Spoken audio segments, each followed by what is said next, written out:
Dear sisters and brothers, in this video, I would like to share with you some reflections on the World Day of Consecrated Life.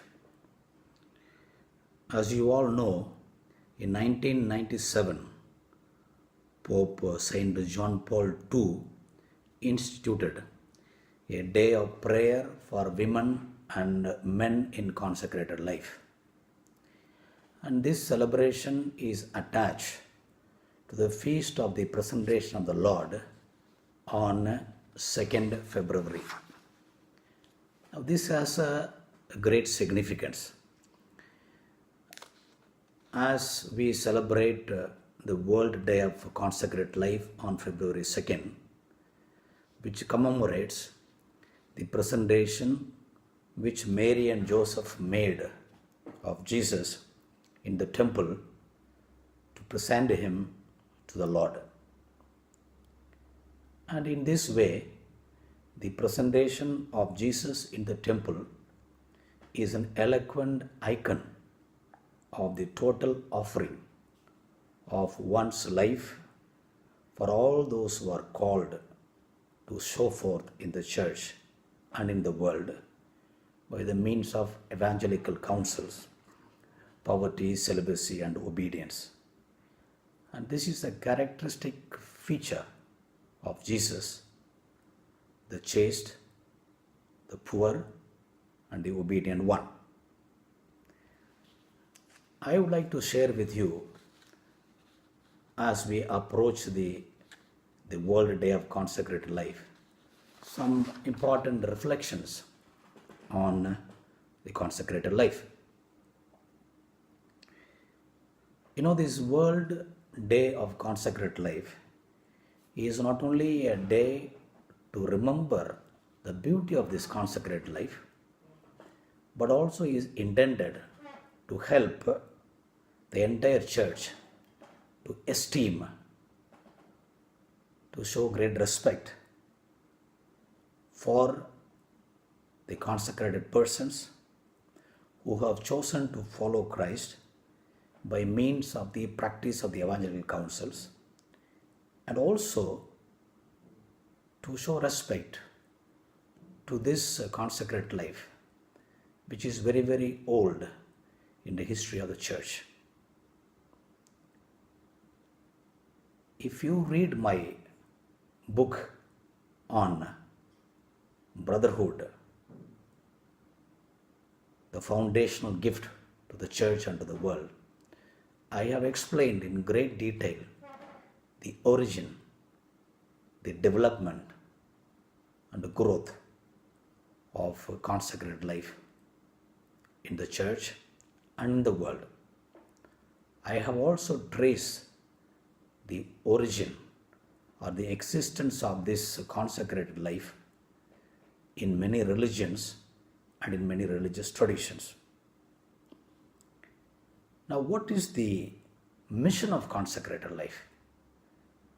According to Pope John Paul II, the mission of consecrated life in the present and in the future of the church is to live concretely the values of Christ in the world. And this life had always a great respect in the history of the church. And in Vita Consecrata, Pope John Paul II says, the consecrated life is at the very heart of the church as a decisive element for her mission, because consecrated life manifests the inner nature of the Christian calling and the striving of the whole church. And he invited all the religious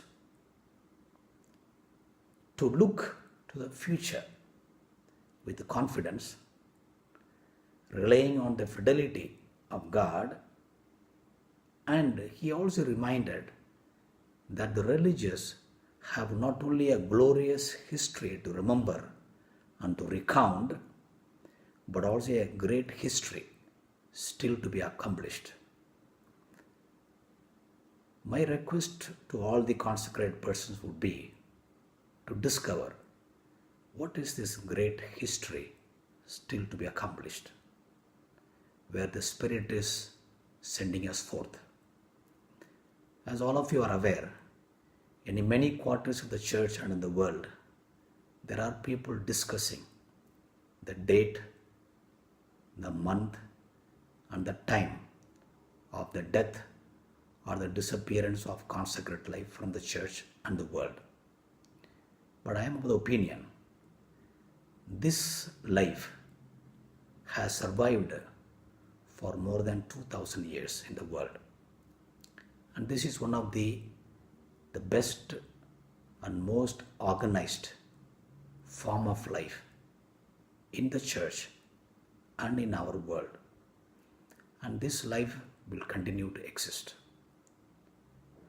The form and the nature and the model of this life may be different in the future.